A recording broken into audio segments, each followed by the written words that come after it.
Kamu berdiri di jalan ramai dan merasa aneh. Di sekelilingmu hanya ada perempuan. Ponselmu memberi notifikasi berita. Semua pria hilang kecuali kamu. Saat itu, kamu mulai mendengar teriakan. Para perempuan panik memanggil suami, ibu-ibu berteriak mencari anak. Kerumunan berkumpul dan mempertanyakanmu, kemana suami mereka dan kenapa kamu di sini? Apa yang terjadi seolah kamu tahu jawabannya. Jika kamu pria terakhir, selamat, kamu 100% demografi pria kami, jadi berlanggananlah. Kamu mencoba melarikan diri. Kamu ingin perhatian lawan jenis, tapi bukan seperti ini. Kamu berhasil mengelabui kerumunan, masuk ke rumah, dan membanting pintu. Kamu mendengar derap kaki di aspal, terengah-engah, pikiran berpacu. Namun, semuanya akan makin buruk. Kepanikanmu sirna saat mendengar suara keras baling-baling. Kamu mengintip dan melihat helikopter mendarat di halaman depan. Kamu lega ayahmu tidak ada untuk melihat kekacauan di halaman rapi miliknya. Setelah memperhatikan, kamu melihat lambang pemerintah federal. 3 agen perempuan bersetelan rapi dan berkacamata aviator berlari, lalu mengetuk pintumu keras-keras. Ini terasa seperti intro video yang biasa kamu tonton di mode pribadi, tapi kamu merasa ini tidak akan semenyenangkan itu. Agen menangkapmu, menutup kepala dengan tudung, lalu melemparmu ke helikopter.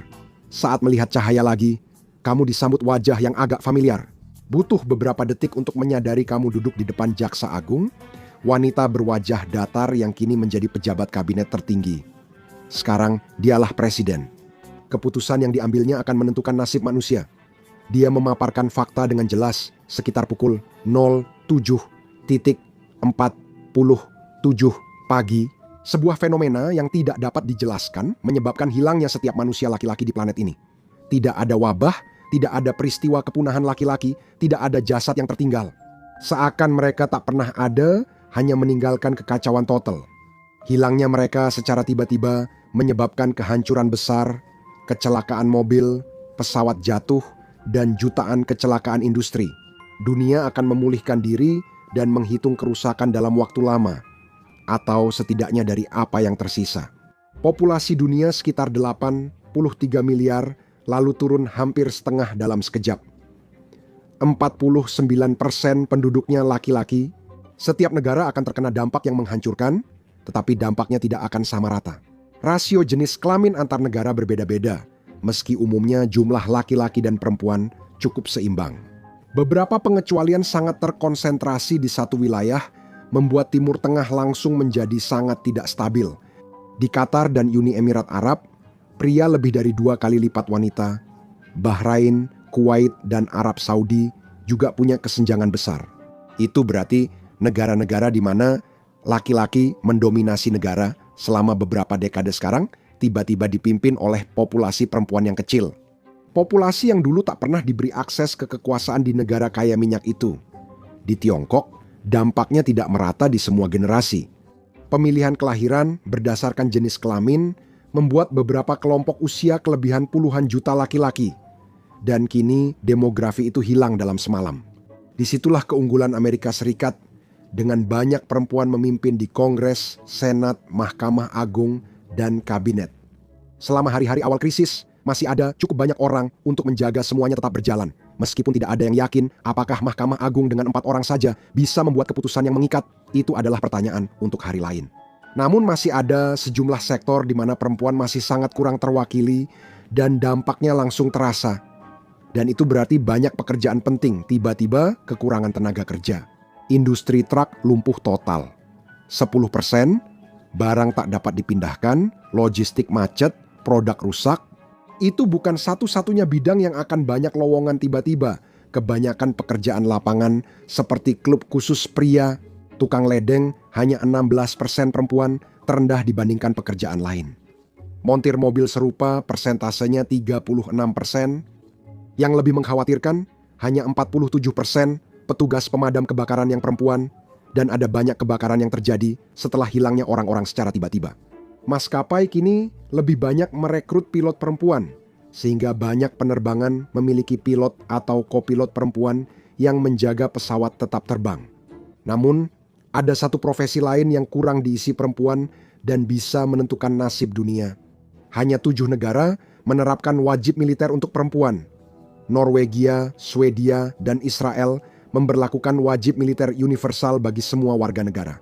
Negara-negara itu akan unggul besar dalam tatanan dunia baru karena hanya punya tentara perempuan.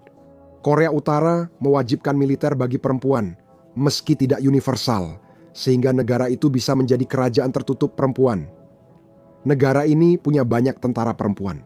Tentu saja, Kim Jong-un memiliki seorang saudari yang sangat siap untuk melanjutkan rezim tersebut. Dan ini akan menciptakan perubahan besar dalam geopolitik. Struktur kekuasaan Amerika Utara diperkirakan tetap stabil. Di Amerika Serikat, lebih dari 17% personel militer aktif adalah perempuan. Dan Kanada juga memiliki banyak perempuan di angkatan bersenjatanya. Di Asia, sebagian besar negara memiliki sedikit perempuan berseragam, seperti Jepang 10% dan Korea Selatan hampir 7%.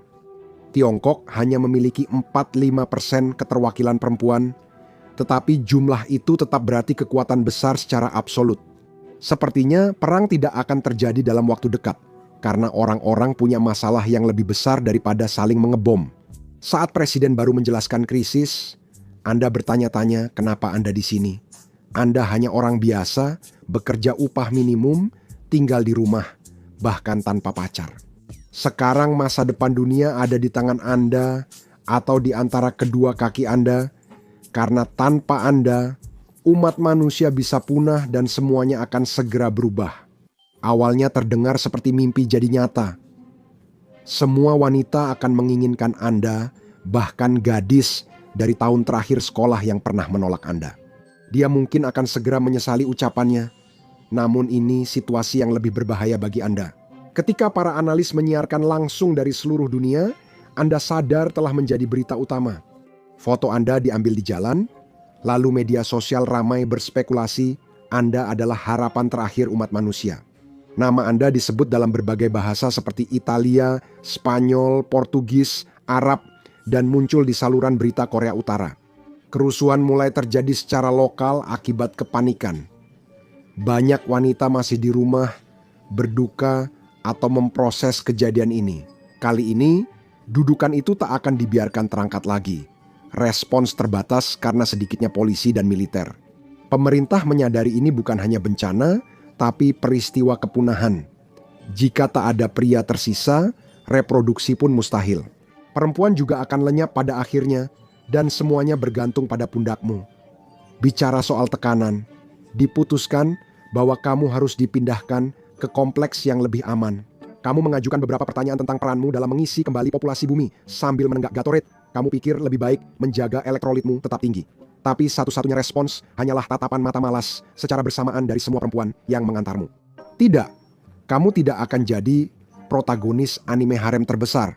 Ada cara yang lebih aman dan ilmiah, tapi itu juga tak akan menyelesaikan masalah dunia. Risiko mengisi populasi dunia hanya dengan DNA satu orang di kromosom Y sangat tinggi, yaitu kemungkinan perkawinan sedarah dalam beberapa generasi. Kamu memberi ilmuwan waktu saat mencari solusi berkelanjutan. Bukan hanya pemerintah Amerika Serikat yang menganggapmu aset berharga. Saat melaju di jalur pesisir dengan mobil lapis baja ke bandara, konvoi tiba-tiba disergap. Mobil pengawal dilalap bola api, mobil lapis bajamu berhenti mendadak dan para tentara melompat keluar. Regu penembak balasan dari Komando Korea Utara bekerja sama dengan milisi perempuan setempat, menyerbu turun dari lereng bukit sambil mengacungkan berbagai macam senjata. Semua ini karena kamu, sulit dipercaya. Ledakan lain mengguncang mobil lapis baja, penembaknya tampak berhati-hati agar tidak mengenamu. Jujur, kamu dan perenang kecilmu sangat berharga. Lalu kamu melihat pasukan Kanada memanjat pantai, tampak bertekad mengusir pasukan Korea Utara dan milisi.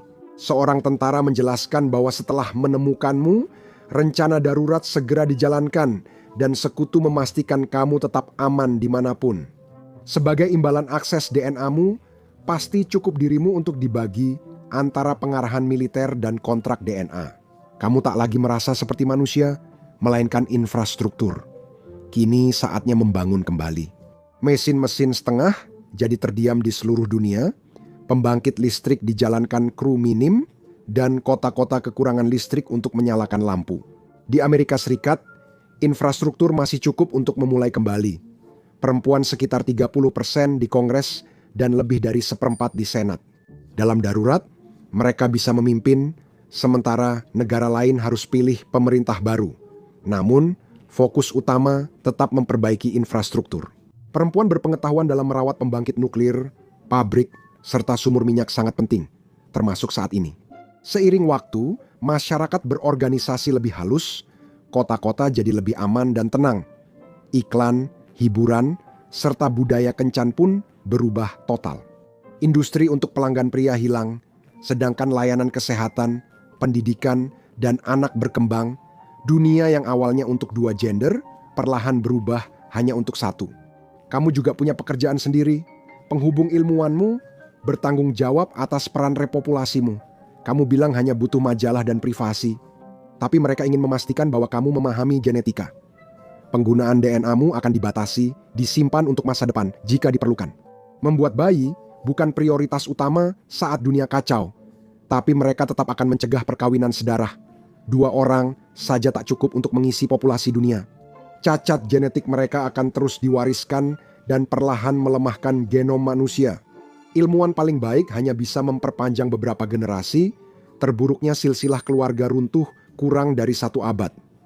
Meski direncanakan matang, perhitungannya tetap cepat mengejar. Anak-anakmu dan keturunan mereka bisa saling menghindar, tapi dalam beberapa generasi, silsilah keluarga akan kembali bertumpuk tiba-tiba. Sepupu bukan konsep asing, mereka satu-satunya pilihan. Mungkin lebih baik bayi lahir tanpa mewarisi sakit punggungmu dari ruang santai barumu. Di sebuah fasilitas pemerintah, tempat paling aman di dunia, kamu bisa menyaksikan saat dunia perlahan membangun dirinya kembali. Kehancuran ekonomi dan pasokan awalnya sangat parah, banyak industri kosong. Namun, pemerintah segera mengadakan program pelatihan dan masyarakat pun bangkit. Orang-orang meratapi yang hilang, lalu mulai membangun kembali dan melanjutkan hidup. Banyak negara pun tampak hampir seperti dulu. Anda rutin memberikan sampel. Pemerintah mulai menyetujui distribusinya ke perempuan yang ingin punya anak. Prioritas utama adalah perempuan yang lolos tes genetik dan pemeriksaan lain untuk memastikan kecocokan.